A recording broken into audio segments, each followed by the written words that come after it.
राधा स्वामी। राधा स्वामी दयाल की दया, राधा स्वामी सहाय, राधा स्वामी। प्यारी साध संगत जियों, बुजुर्गों, माताओं, भाइयों, बहनों, जितने भी आप सत्संग लाभ के लिए उपस्थित हुए हो, शांति से बैठ के सत्संग लाभ उठाएं। ये सभी जानते हैं कि जब से इस आश्रम का निर्माण हुआ,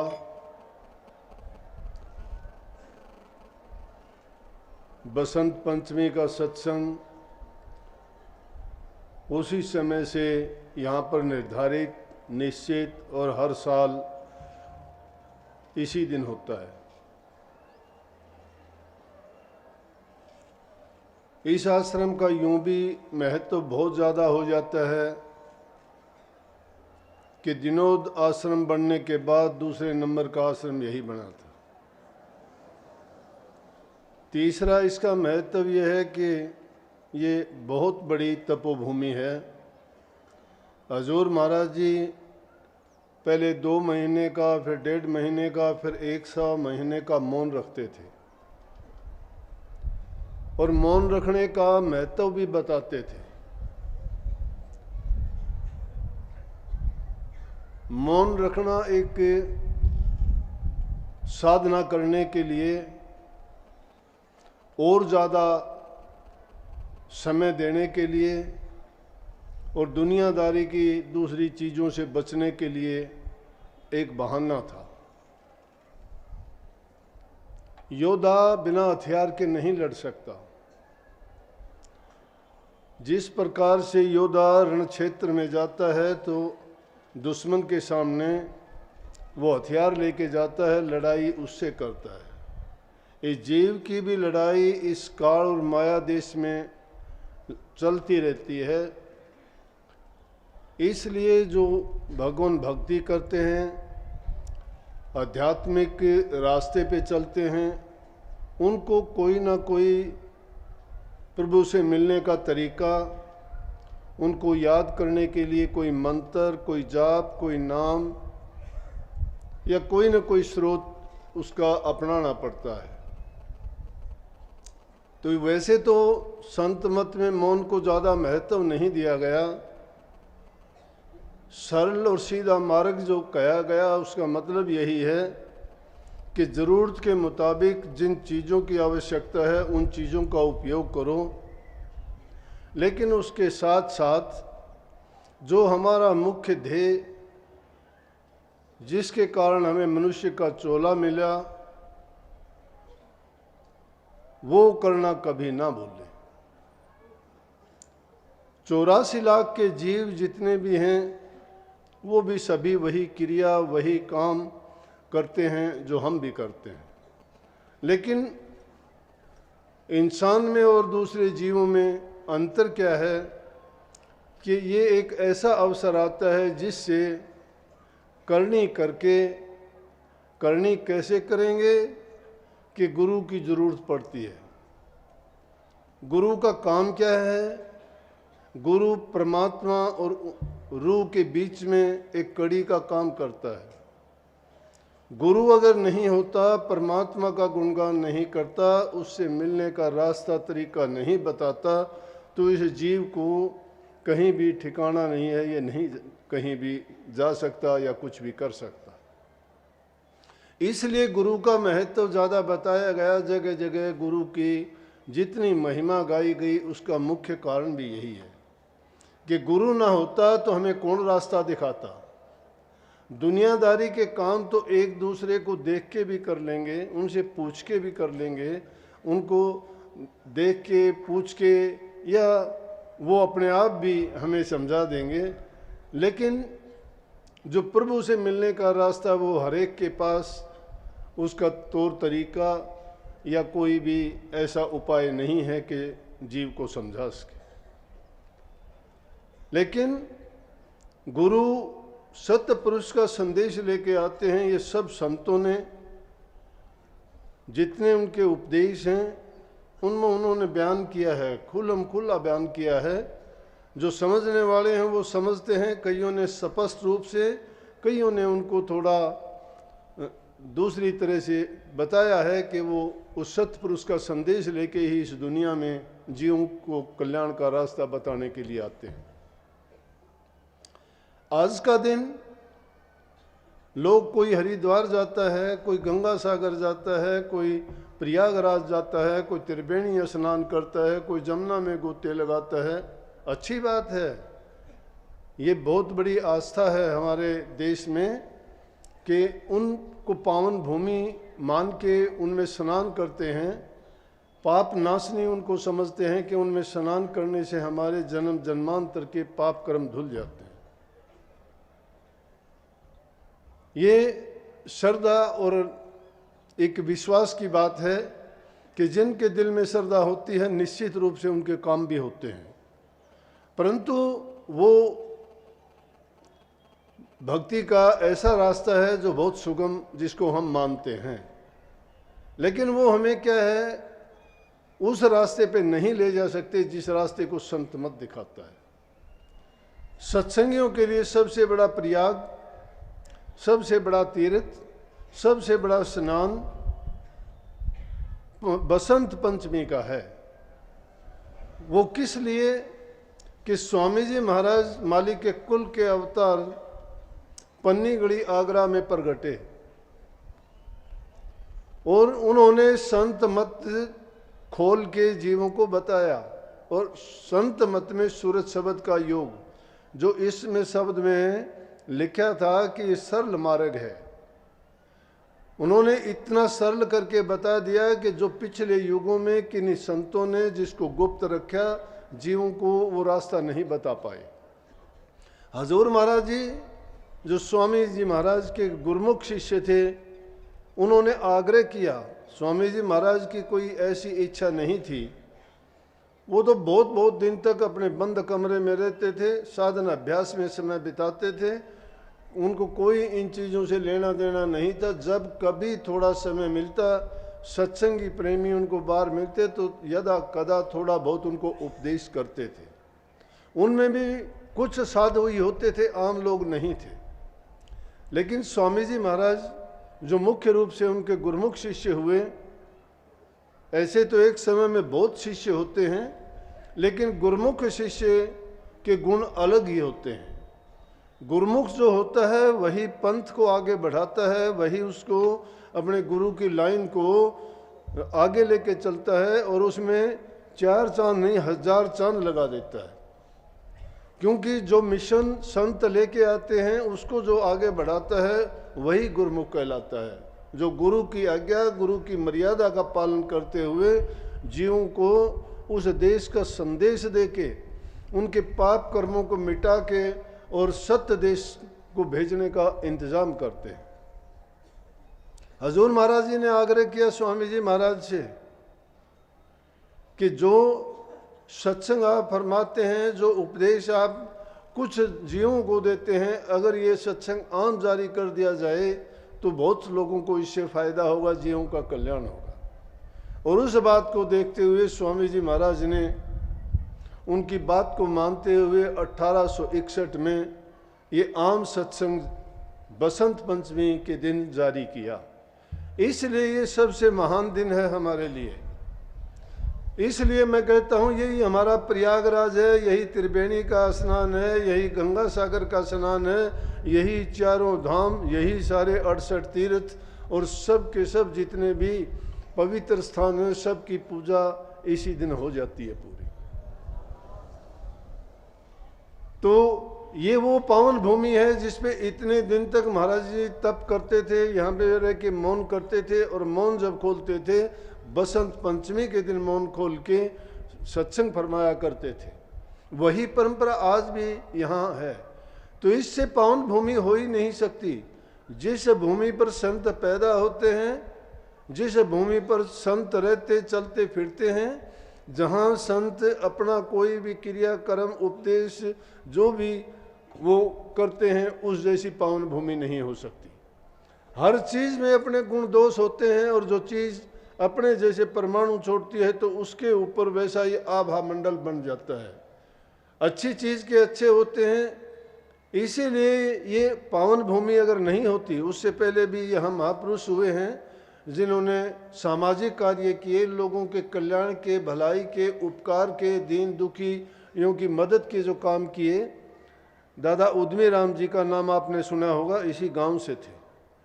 तो पावन भूमि ये पहले भी थे, और इस पर संतों का आगमन के कारण और फिर इतने भक्त लोग, इतने आस्था वाले लोग जहाँ एकत्रित होते हैं, उनमें भोजन का वितरण होता है, राम नाम का गुणगान गाया जाता है, कितने लोगों की बुराई छुटाई जाती हैं, बुरे कर्म जैसे शराब, मांस, मिट्टी खाना, इन चीज़ों को यहाँ पर जो पर्ण करवा के उनको सदा के लिए पाक और साफ बना दिया जाता है, तो उससे पावन भूमि, उससे बड़ा तीर्थ और क्या हो सकता है।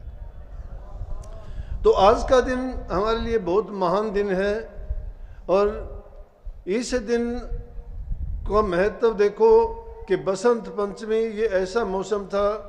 बसंत का मतलब ही यही है कि इसमें ना ज़्यादा सर्दी रहती है, ना गर्मी आती है, फूलों पे नई बहार आती है, नई फसल खेतों में लहराती हैं, पौधों पे नए पत्ते आ जाते हैं। इतना मस्त होता है कि हर जीव, पशु, पक्षी इसमें बड़ा खुश होता है।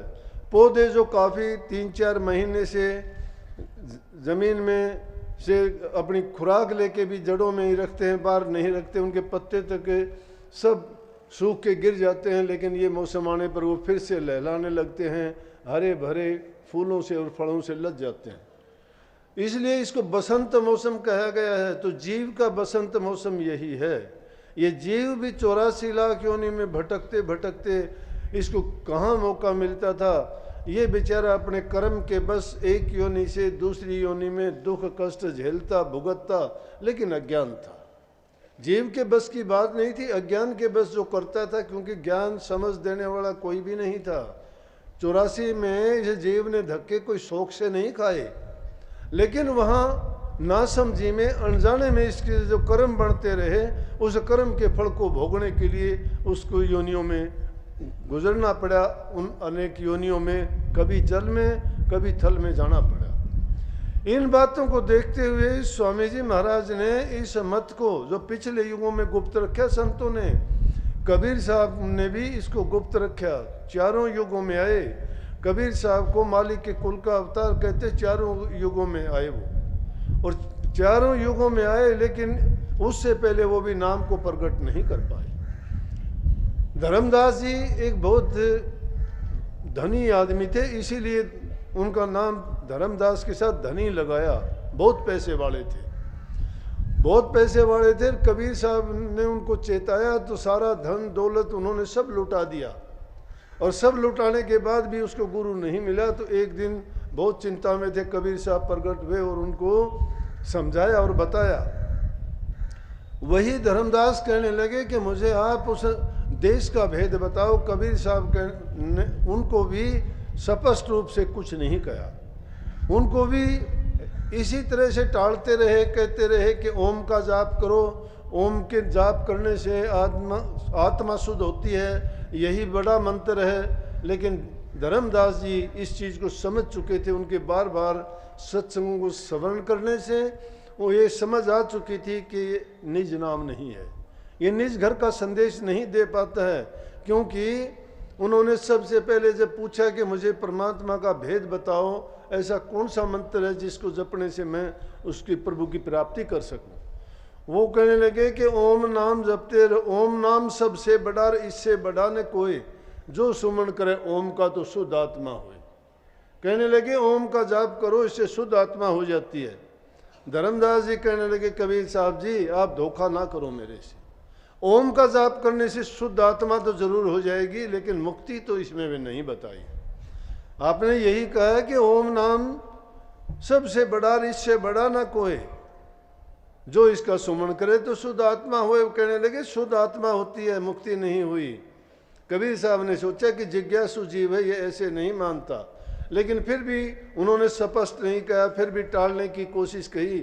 कहने लगे ओम नाम जपते रहो जब लग घट में प्राण, कब हूँ तो दीन दयाल कर भनक पड़ेगी कान। धर्मदास जी हंसे और बोले कि अब भी मुझे चक्कर में डालते हो कि कभी उसके कान में भनक पड़ेगी, वो नाम क्यों नहीं बताते आप?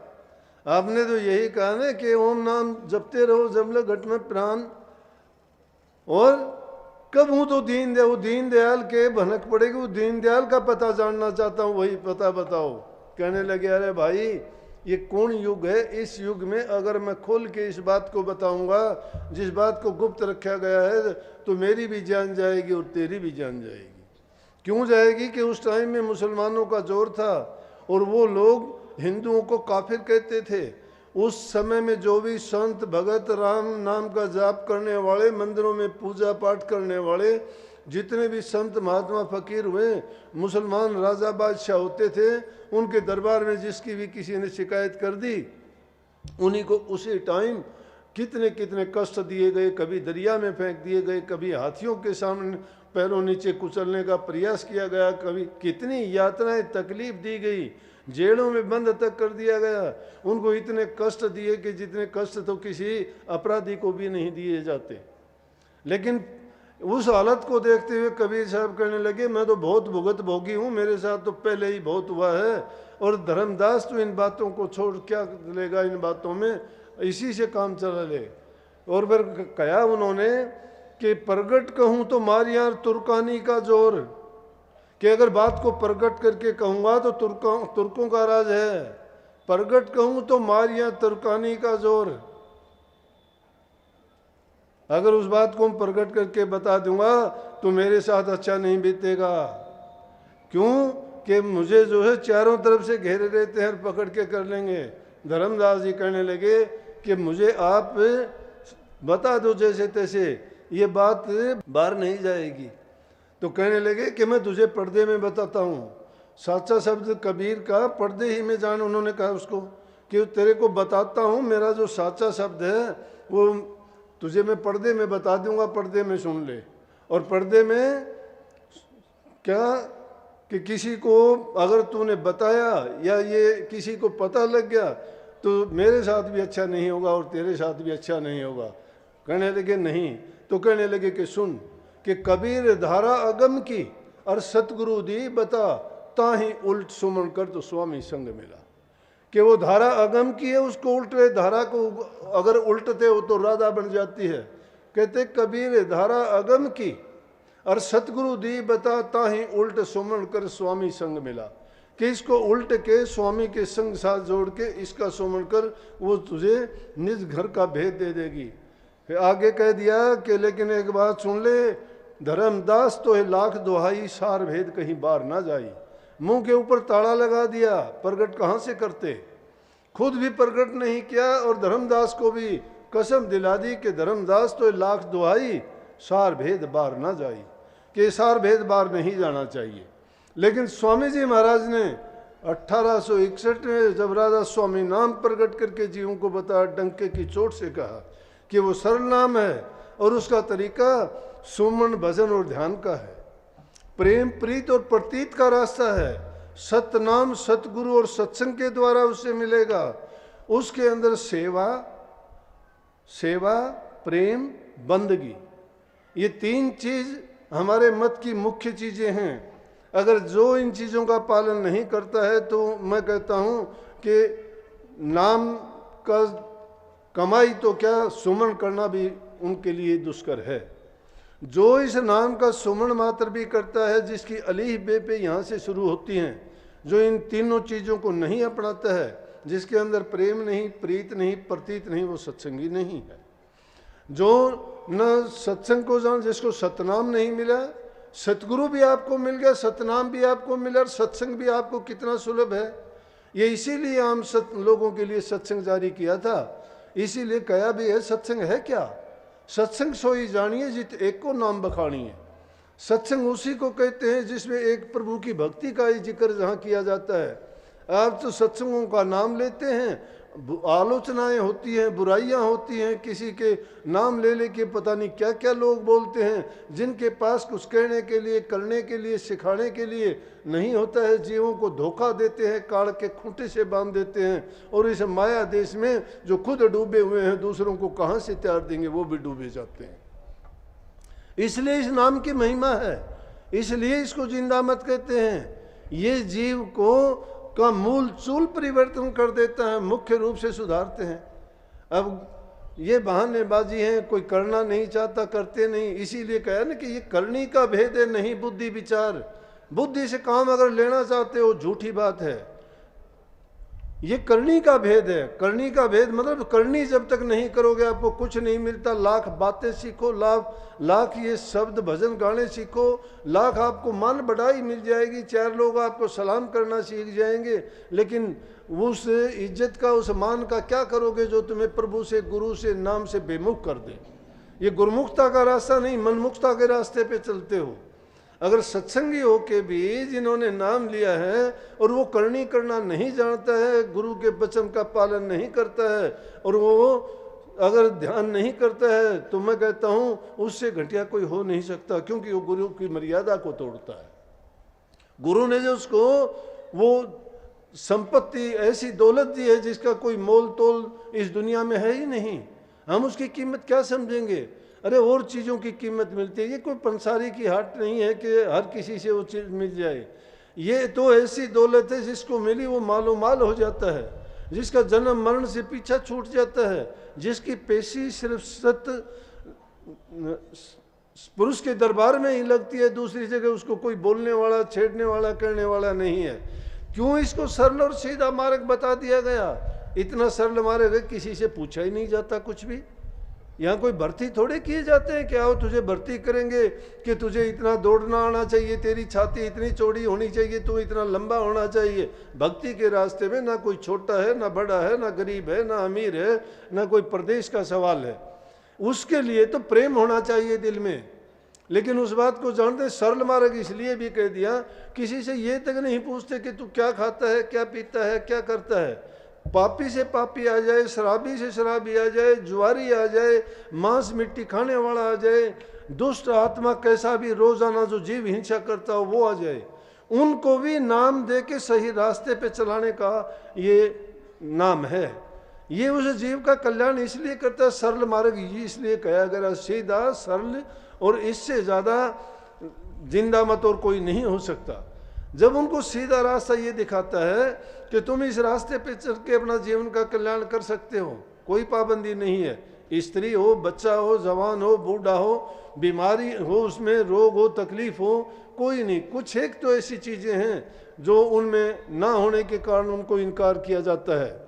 नाम के लिए लोग कहते हैं कि आओ, उनको पूछा जाता है क्या भर्ती करने थोड़े हैं। अरे प्रभु के दरबार के लिए तो उनको नाम भक्ति करने का तरीका बताना है, जिस पर भक्ति गेंद चौगान की बाहों को ही ले जाए। भक्ति गेंद तो चौगान की मैदान की गेंद है। कहें कबीर कोई ले कहा रंक कहाँ राय। वह राजा और रंक का सवाल नहीं, गरीब अमीर का नहीं है, उसको कोई भी ले सकता है भक्ति में। इसीलिए तो भक्तों में देखा होगा, गरीब से गरीब आदमी जो नीची जाति में भी पैदा हुए उनको सबसे ऊंचा अधिकार था। रविदास जी किसके घर में पैदा हुए थे? ऊंची जाति थी उनकी। नामदेव छिपी के घर में पैदा हुए थे, उनको किसने रोका था नाम जपने से? कैसे कैसे और ऐसे ऐसे पापी दुष्ट भी इस रास्ते पे चल के अपना जीवन सफल करके गए। इसलिए कही ना कि ये करनी का भेद है, नहीं बुद्धि विचार। बुद्धि छोड़ करनी करे तब पावे कुछ सार। इसमें पढ़ाई लिखाई की कोई बात नहीं है। हालांकि आज सरस्वती माँ का दिन है, बसंत पंचमी को सरस्वती माँ की पूजा, जो विद्या की गुरु है। यहाँ तो नहीं, लेकिन नेपाल साइड में, बंगाल साइड में इस दिन बड़ी पूजा की जाती है। हम तो सिर्फ इसको एक बसंत पंचमी मौसम बदलाव के त्यौहार से उसको मनाते हैं। लेकिन वहाँ तो इस दिन कोई काले कपड़े नहीं पहनते, कोई शराब वगैरह नहीं पीता। गंगा नदियों में स्नान करने का प्रावधान है कि जो इस दिन उन नदियों में स्नान करता है, काले वस्त्र नहीं पहनता, शराब मांस मछली अंडे नहीं खाता, माँ की पूजा करता है, तो उनको मन वांछित फल मिलता है, उनके सब पाप कर्म धुल जाते हैं। लेकिन मैंने कहा ना कि हमारा तो ऐसा ये पर्व है, ऐसा स्नान है जिसमें हर प्रकार के तीनों ताप मिट जाते हैं, जन्म जन्म कोटि जन्मों के पाप जिसमें धोए जाते हैं। लेकिन बात इसके साथ यह है कि इसमें बुद्धि का काम नहीं है, बुद्धि नहीं, इसमें विश्वास और श्रद्धा का काम है। अब भक्ति के रास्ते पे चलते हैं, निंदा बुराइयां मन से कभी निकलती नहीं है, एक दूसरे की हम बुरी चीज देखने का प्रयास करते हैं, अपने पैरों जलती नहीं देखते, पहाड़ जलती का देख के उल्लेख करते हैं कि देखो वो क्या हो रहा है, क्या जिस चीज को हम जानते ही नहीं है। जैसे हमारे ख्यालात विचार हैं दूसरे आदमी में, हम वैसे ही गुण देखते हैं, चाहे वो कैसा भी अच्छा है, लेकिन क्योंकि हमने अपना नज़रिया जो बुराई देखने का बना लिया है, उस बुराई से हम निकल नहीं पाए हैं। ये लेकिन संत मत की बात देखो कि जब तक हमारे दिल के अंदर शुद्धता ही नहीं है, पवित्रता ही नहीं है, हमारे विचार अच्छे नहीं हैं, तो हमें मिल भी क्या सकता है। अरे ये तो एक आम आदमी भी जानता है कि अगर किसी अच्छी चीज़ में या दूध, मानो एक पात्र दूध का भरा हुआ है, थोड़ा सा अगर नींबू पड़ जाता है, फट जाता है, वो दूध किसी काम का नहीं रहता। थोड़ी सी लस्सी उसमें गिर जाती है या खट्टापन उस बर्तन में रह जाता है, तो वो दूध सारा खराब हो जाता है, ना लस्सी ना दही ना मक्खन, कुछ नहीं बनता उसका। तो इस बात को इंसान क्यों नहीं सोचता कि तुम्हारे हृदय में जब इतने विकार भरे हुए हैं और तुम उस शुद्ध और पवित्र चीज से उनको कैसे उस हृदय में समा सकते हैं। वो इसलिए अपने हृदय को जब तक पवित्र नहीं करते हैं, नाम बहुत पवित्र है, नाम में बहुत गुण हैं, उनका हम दूसरों का गुणगान भी करते हैं, कहते हैं कि नाम के जपने से कबीर साहब की यज्ञ पूरी हो गई, भिलनी के घर परमात्मा चले गए, अजामेल का ये कर दिया गया, सैन भगत की जगह नाई का काम कर दिया, कर्मा कुबड़ी के ये काम कर दिए, उनके पापों को धो डाला। अरे उनका धो डाला, लेकिन उनके गीत गाने से हमें क्या मिलेगा। उनको देख के हमें ये सोचना चाहिए कि ये नाम के गुण हैं, उन्होंने नाम की कमाई की तो उन्होंने ये महिमा पाई, उन नाम के कमाई करने से आज तक वो अमर हैं, उनके नाम लिए जाते हैं। इसलिए हम अगर उस नाम को, हम तो क्या करते हैं कि नाम भी लिया है और उसके साथ साथ हमारी शिकायतें कभी कम नहीं होती, शिकायतें कभी ख़त्म नहीं होती, क्योंकि नाम हमने सिर्फ किस चीज़ के लिए लेते हैं। हम चाहते हैं कि नाम के लेने से हमारा शरीर का रोग ठीक हो जाए, हमारा कारोबार ठीक चल जाए, घर में संतान उत्पत्ति हो जाए, हमारे और दूसरे जो संसार की ज़रूरतें वो पूरी हो जाएं। अरे संत तो कहते हैं कि ये चीज़ें तो उसके पीछे लगी अपनी आती हैं, उन चीज़ों के लिए क्या तुम्हें करना है। जब एक में सब आए, उस एक में डाल पात फल मूल, अब लेने को क्या रहा, गए जब पकड़ा मूल। जिसने उस नाम रूपी मूल को पकड़ लिया है, उस पेड़ को पकड़ लिया है, उसमें फल भी, पत्ते भी, टहनियाँ भी, फूल भी, सारी चीज़ें उसकी जब तुम्हारे हाथ में आ गई, तुम्हें एक एक चीज़ मांगने की आवश्यकता ही नहीं पड़ेगी। इसलिए तुम लाख काम करो, कितने भी करो, जब तक मन के अंदर भय है, भ्रम है, तब तक नाम आपके काम नहीं आएगा। नाम गुरु ने जो बताया है उस तरीके के अनुसार। सत्संग की महिमा क्यों है कि सत्संगों में लगातार जाते हो, सत्संग में सुनने से कभी मतलब कि एक बात को पकड़ोगे, कभी दो पकड़ोगे, कभी तीन पकड़ोगे, तुम्हारे विचारों पर चोट की जाती है, जो तुम्हारी कमी होती है उनका बखान किया जाता है, और उसके साथ साथ उनको निकाल के भक्ति करने का जो सही तरीका है वो बताया जाता है। अभी एक प्रेमी में बैठा हुआ था, आके कहने लगा, अच्छा है वो, ऐसे प्रेमी जीव बहुत कम होते हैं, कहने लगा जी मैं कभी कभी ध्यान में बैठता हूँ, मैं भटक जाता हूँ, आप मेरी सहायता करना, मदद करना। मैंने कहा कि कोई बात नहीं, चिंता ना करने वाला कि रुकावट आती है। मैं कहने लगा कि देखो, अगर हम किसी जगह पर पहुँचना चाहते हैं, उस पर पहुँचने के लिए पैड़ियाँ लगी हुई हैं, और हम थक जाते हैं तो क्या करते हैं, बीच में रुक के आराम नहीं करते क्या, रुक के आराम करते हैं और फिर चढ़ने के लिए साहस उठाते हैं, फिर मंजिल की ओर चल पड़ते हैं। मुझे ये क्यों याद आई, अब पिछले दिनों मुझे जाने का मौका मिला, मैं बाड़मेर गया। बाड़मेर में तो कुछ जहाँ कहीं भी जाता हूँ मुझे देखने का शौक़ है। मैंने पूछा कोई किला वगैरह हो, कोई पुरानी चीज़, और कहने लगे देवी का मंदिर है पहाड़ी पर। बिना पूछे चढ़ना शुरू कर दिया। जब चढ़ना शुरू कर दिया तो बीच में एक आदमी मिला, महा भाई कितनी लंबी होंगी कुछ पेड़ी चढ़ने के बाद। बोला जी 501 पेड़ी हैं। वहाँ काम तो कर लिया, मुश्किल, फिर चलो अब तो नीचे भी नहीं जा सकते, ऊपर ही चलना होगा। उन पेड़ियों पर चढ़ते चढ़ते क्या हुआ, पेड़ियों पर जब गए बीच में थक गए तो वहाँ रुक गए, थोड़ा रुकने के बाद में फिर चला तो शरीर में फिर ताकत आ गई। इसीलिए मुझे ये ख्याल आया कि भक्ति करते हुए भी ऐसी अड़चनें आध्यात्मिक दर्जों के बीच में आती हैं, बहुत चीज़ें भटकाने वाली हैं, बहुत चीज़ें प्रलोभन देने वाली हैं। कभी शरीर में दर्द होता है, कभी मन तुम्हें कहता है कि आज नहीं फिर कर लेना, कभी आलस आ जाता है, तो कभी नींद घेर लेती है, तो कभी संसारी कामों के कारण हम अपने वक्त पर काम नहीं कर पाते हैं। ये चीज़ें सारी मन पैदा करता है, बाधा डालने के लिए माया के जाल और खेल हैं। अभ्यासियों को चाहिए कि उनको दरकिनार कर देना चाहिए। मैं कहता हूँ शरीर में कितनी थकावट हो, कितनी भूख हो, कोई भी चीज़ हो, सब चीज़ों की पूर्ति उस नाम के द्वारा हो जाएगी। लेकिन अपने नेम से, अपने टेम से कभी चूक ना करो। चाहे तुम्हें और लाख कामों के लिए टाइम निकाल लेते हो, प्रभु भक्ति के लिए टाइम क्यों नहीं निकालते? और उसमें अगर तुमने एक बार भी थोड़ी सी ढिलाई दिखाई और निर्बलता दुर्बलता तुम्हारी साबित होगी तो मन तुम्हें फिर नहीं फटकने देगा, फिर आगे नहीं बढ़ने देगा। लेकिन अगर इन चीज़ों का होना भी जरूरी है, कभी कभी जीव के लिए बाधाएं नाम के जपने में, अभ्यास के करने में आनी चाहिए।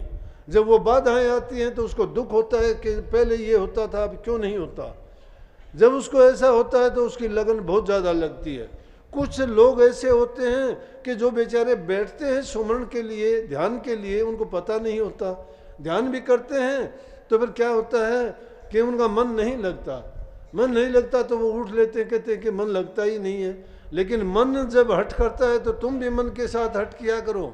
मन तुम्हें कहता है उठ ले या ना बैठ, या उसमें टिकने नहीं देता, और कुछ मन में आने शुरू हो जाते हैं विचार और ख्यालात, जिनको हम गुनाउन कहते हैं। गुनाउन वो हैं जो हमें उस रास्ते पर चलने से रोक के और दूसरी संसारी चीज़ें याद दिलाते हैं। तो उन चीज़ों को दरकिनार करके इस मन को घेर फेर के फिर दोबारा उस सुमन की तरफ लेके आया करो।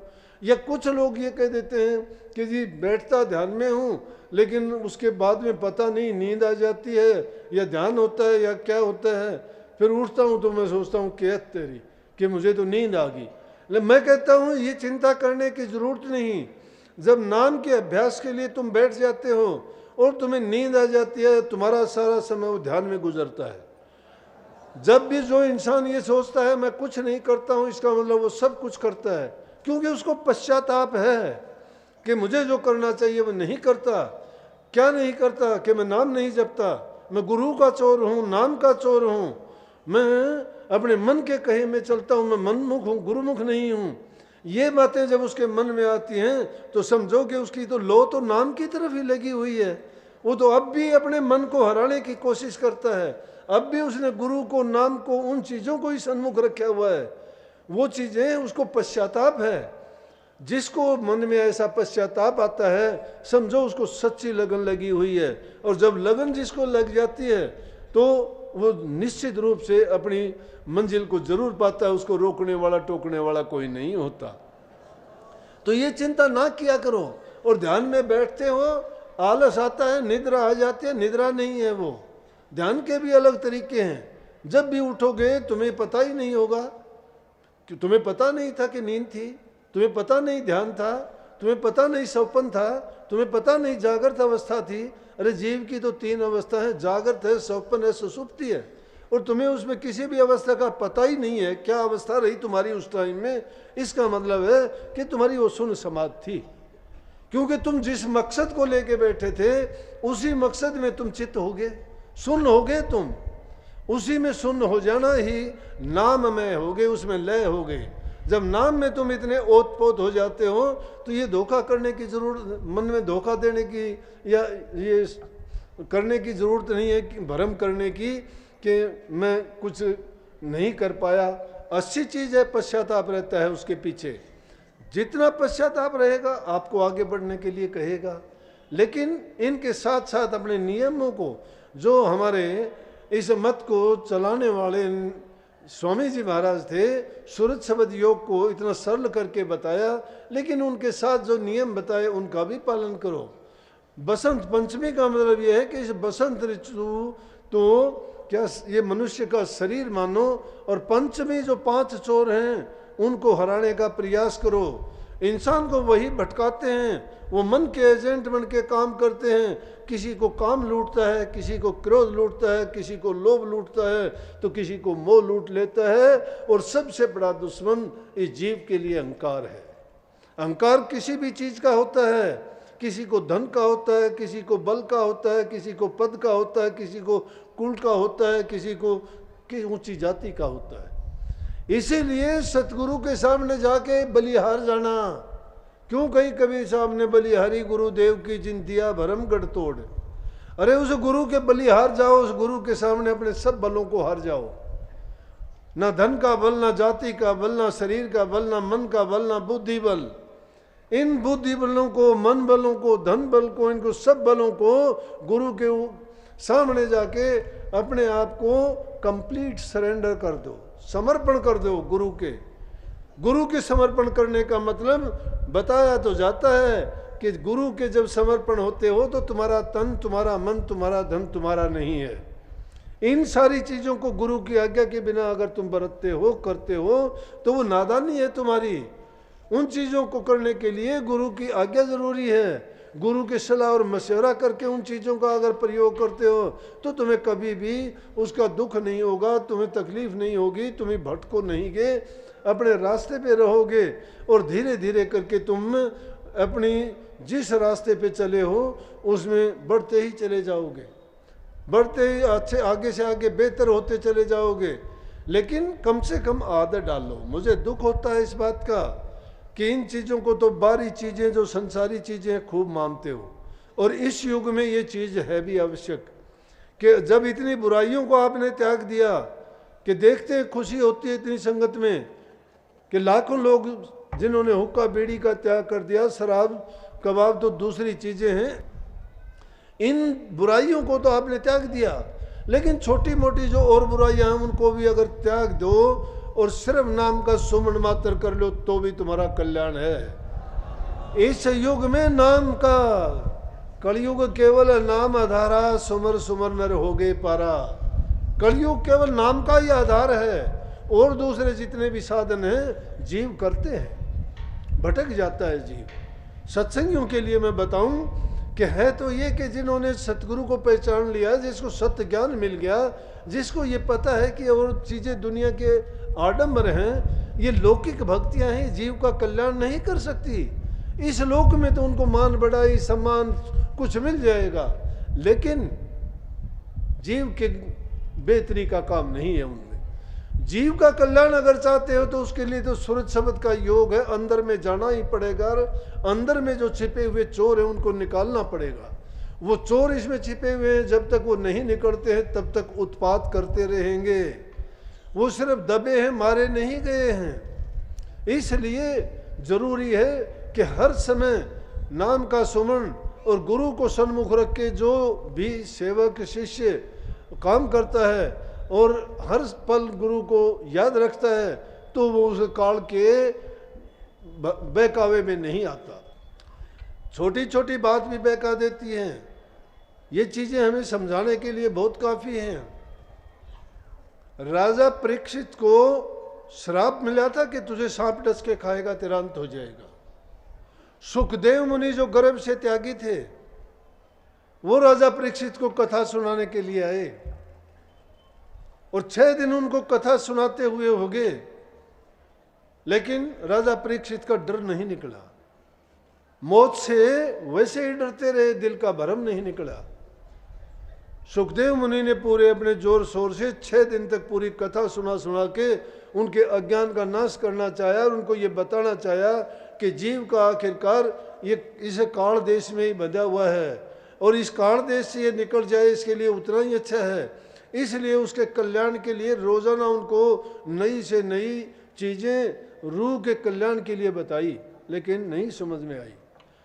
आखिरी दिन उनको कहने लगे कि राजा परीक्षित सुन। कहने लगे हाँ जी बोलो। बोले कि एक बार एक राजा था, वो राजा शिकार के लिए गया।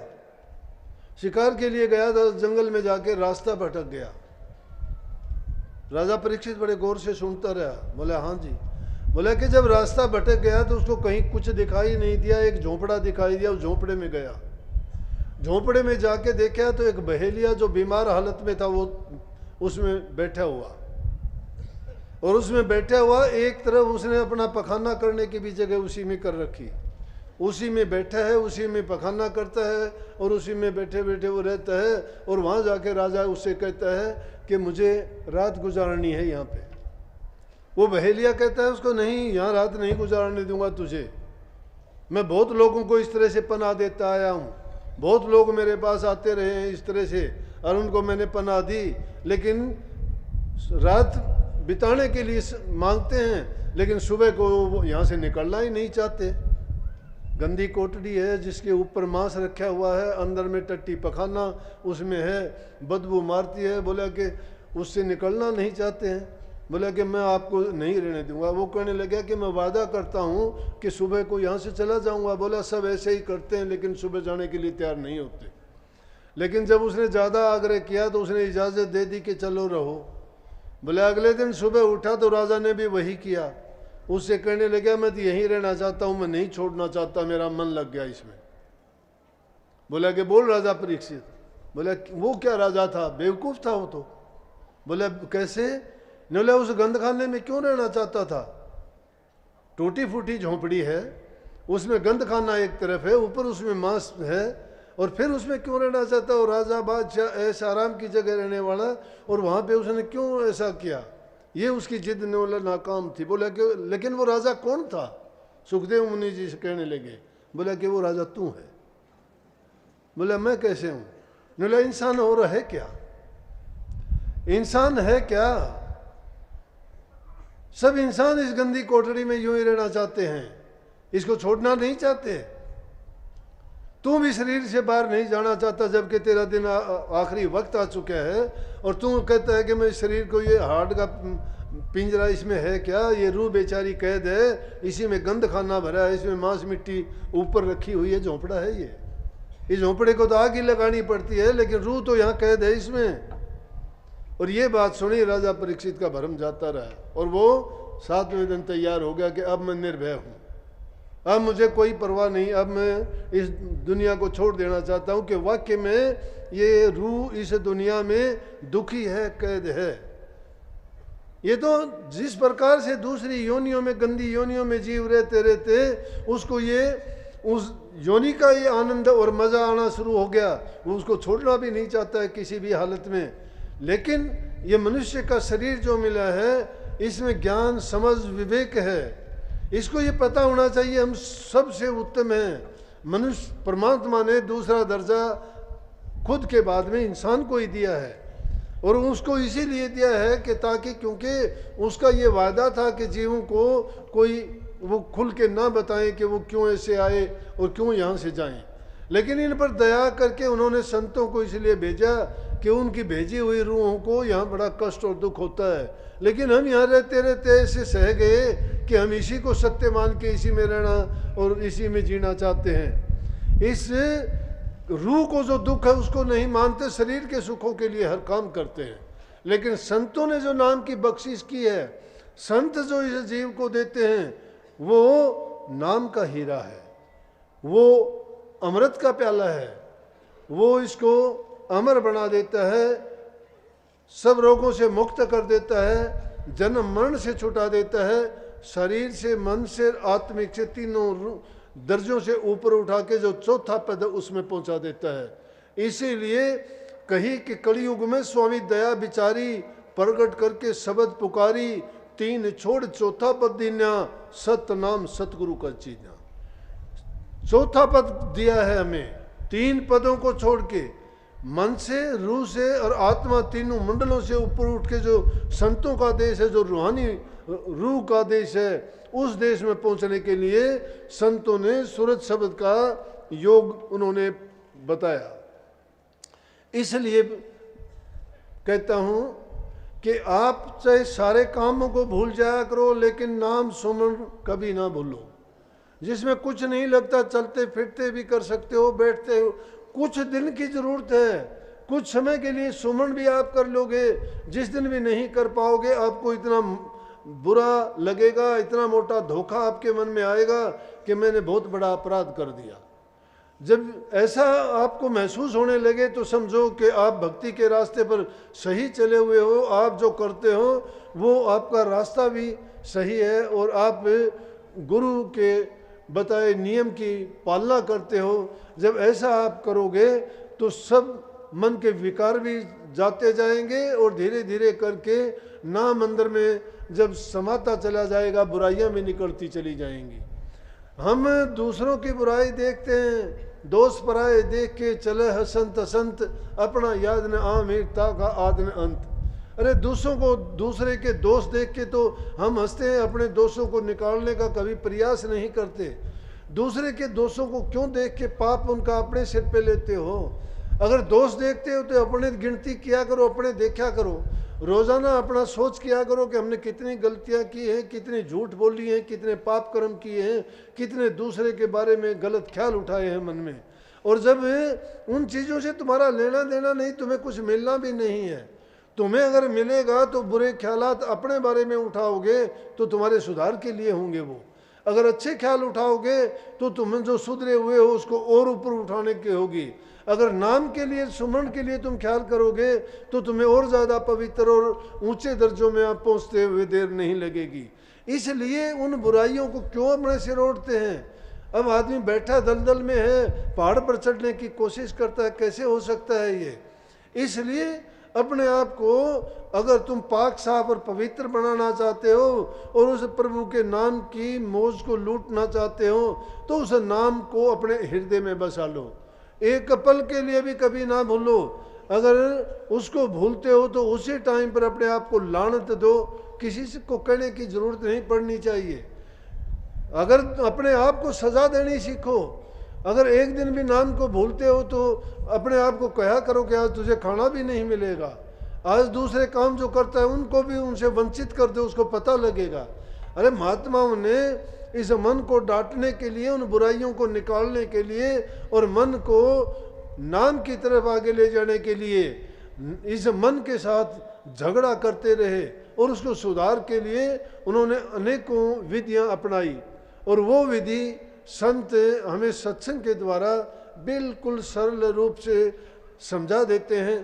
तो सत्संग जो हर इंसान की समझ में आए। अकेले बैठ के किसी ने तप किया जाके जंगल में, अकेले ने अपना कल्याण का काम कर लिया, उसमें भी उसका कल्याण हुआ नहीं हुआ। एक ही रास्ता अपना लिया, उसको पता ही नहीं चला मैंने जो किया वो सही किया, गलत किया, नहीं किया। इसीलिए कितने ऐसे आपको उदाहरण मिलेंगे कि तप करने वाले कितने साधक थे, लेकिन उनमें कितनी गिरावट आई। नारद जैसे मुनि, पराशर ऋषि जैसे, वशिष्ठ मुनि जैसे, विश्वामित्र जैसे, ऐसे ऐसे ऋषियों के साथ भी जब वो घटना हुई जो 90-90 हजार वर्ष तक तप करने के बाद भी इस मन ने उनको गिरा लिया। लेकिन जो सूरज शब्द के योग में अभ्यासी चले, कोई पहले ही अगर अपने मकसद को लेके आया उनको सत्संगी मत मानना। कुछ लोग सत्संग में देखा देखी ऐसे आ जाते हैं जो अपनी स्वार्थ पूर्ति के लिए आते हैं, स्वार्थ पूरा नहीं होता तो बाद में गुरु को भी मंदा चंगा बोलते हैं, नाम को भी कहते हैं मैंने छोड़ दिया, क्योंकि उन्होंने नाम अपनाया ही कब था, छोड़ दिया। गुरु को उसने जाना ही कब है? गुरु एक दिन में थोड़ा जाना जाता है। गुरु को तो वो जानेगा जो अभ्यास करके अंदर में चला जाएगा, और जब उस नूर के अंदर पहुंच के उस नूरी गुरु को देख लेगा वो बारी गुरु को भी पहचान जाएगा। जो बारी गुरु को इंसान के रूप में संतों ने से ही थोड़े कह दिया कि गुरु को मानस जानते ते नर कहिए अंध दुखी हो संसार में आ गई हम का फंद। गुरु को मानस जानते हैं वो उनको कुछ का कुछ कहते हैं। जो गुरु को सत्य पुरुष का रूप मानता है वो कैसे कह देगा? लेकिन जिसने वो जाना नहीं, उस रास्ते नहीं चला, वो गुरु को सतपुरुष कैसे मान लेगा? गुरु को सतपुरुष रूप में अगर देखना चाहते हो तो अंदर में जाओ और रूहानी मंडलों में जब जाओगे, जब नूरी गुरु तुम्हें वहां मिलेगा, जब तुम्हें पता लगेगा कि जिस गुरु ने बाहर तुम्हें ज्ञान दिया, रास्ता दिखाया, वो यही तो गुरु था, तब उन गुरुओं की कदर और इज्जत करी। अब ये बात कहाँ से आएगी? करनी खुद करते नहीं, गुरु को नाम को कैसे जानेंगे? वो कैसे उनकी पहचान होगी? क्या रूहानियत है उनके लिए? अरे घर में दो आदमियों के साथ प्यार से बैठ नहीं सकते, क्यों नहीं बैठ सकते? तुम्हारे पल्ले है नहीं कुछ भी। जिसने नाम ले लिया ईर्ष्या गई उसकी, द्वेष गया उसका मन से। लेकिन ये ना सोचना कि वो द्वेष ईर्ष्या किस प्रकार की है। किसी चीज की परिभाषा पूर्ण रूप से जान ले तो ही उसके बारे में बोलना चाहिए। संत गुस्सा भी करते हैं, संत ईर्ष्या भी करते हैं, संत अहंकार भी करते हैं, लेकिन कैसे करते हैं? गुस्सा करते हैं, क्रोध करते हैं, किसके लिए? शिष्य की भलाई के लिए। उनके क्रोध में उनको कोई आमदनी नहीं होती आपसे, लेकिन तुम अगर उनके कहे काम को पूर्ण रूप से नहीं करते हो और वो आप पर गुस्सा करते हैं, या आप कोई गलत काम करते हो, गलत रास्ते पे चलते हो, तो अगर आपको सुधारने के लिए गुस्सा करते हो तो गुस्सा नहीं है, वो तो तुम्हारे लिए दवाई है। बीमारी को मिटाने के लिए दवाई पिलाई जाती है। इसी प्रकार से संतों का गुस्सा, ईर्ष्या और द्वेष आपको सुधारने के लिए, आपके कल्याण करने के लिए है। और जो उसको कहता है कि हाँ मुझे यूं कह दिया, तुम्हारे अभिमान को ठेस लगी है। अभी तुम्हारे मन में वो जिंदा है चीजें। तुमने गुरु को कहाँ माना? गुरु तुम्हारा हर प्रकार से कल्याण करेगा, चाहे वो बोल के करे, चाहे वो किसी प्रकार से थोड़ा सख्ती से पेश आए, या आपको प्यार करें, या किसी भी ढंग से आपका उद्धार और कल्याण करने के लिए उनको पता है कि वो आप किस तरह से आपको सुधारेंगे। उनका एक रास्ता नहीं है, सबके लिए एक जैसा नहीं है। आप सब एक जैसे योनियों से नहीं आए, एक जैसे आपके कर्म नहीं हैं, एक आपको सबको बराबर लालन पालन में वो संस्कार नहीं मिले हैं, सबको अलग में मिले हैं। तो गुरु भी तुम्हारे जितने हैं उनके अनुसार ही आपको वो दवाई दे के, उनको पता है तुम्हें कौन सी बीमारी है, किस जीव का कौन सी दवाई से और किस तरह से इलाज होना है, वो उनके अनुसार ही उनको उन चीज़ों को दे के उसका कल्याण और उनका सुधार का रास्ता करते हैं। इसलिए हमेशा ये ख्याल रखो कि जो भी तुम्हारे लिए कहा जाता है वो तुम्हारे लिए ऐसा वचन है जो तुम्हारे सुधार के लिए है, कल्याण के लिए है, भलाई के लिए है, लाभ के लिए है, गुण के लिए है, हर प्रकार से आपके लिए अच्छा ही अच्छा है। इसलिए भाई आज का ये शुभ दिन बहुत बड़ा है हमारे लिए, बड़े से बड़ा तीर्थ है।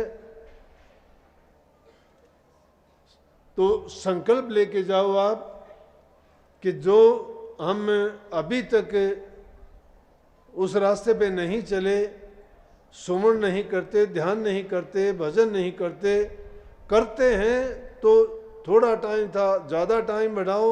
जो नहीं करते हैं वो करने के लिए आज से शुरू कर दो, और जो आगे बढ़े हुए हैं वो अपने आप को और ज़्यादा आगे ले जाने का प्रयास करो।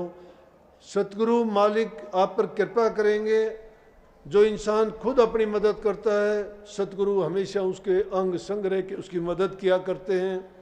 जो नहीं करते वो बैठे रहोगे, टाइम पर जहाज ने तो आना है, टिकट लेके बैठे रह जाएंगे, इधर उधर घूमते रहेंगे, वो खड़े देखते रह जाएंगे, जहाज तो लद के चला जाएगा। इसलिए टाइम पर होशियार रहो, इधर उधर की इस दुनियादारी की चीज़ों के भटकावे में, बहकावे में ना आओ। ज़रूरत है उसके मुताबिक सारे काम करो, कोई मनाही नहीं। अच्छे रहो, कमा के खाओ, सेवा करो, प्रेम करो, इज्जत करो, परोपकार करो, माँ बाप की सेवा, बूढ़े बुजुर्ग की सेवा, जबान से मीठा बोलो, शरीर से सेवा करो, और मन और जबान से प्रभु के नाम का सुमन करो। आपका सतगुरु महाराज कल्याण करे। सबको बहुत बहुत आशीर्वाद। राधा स्वामी।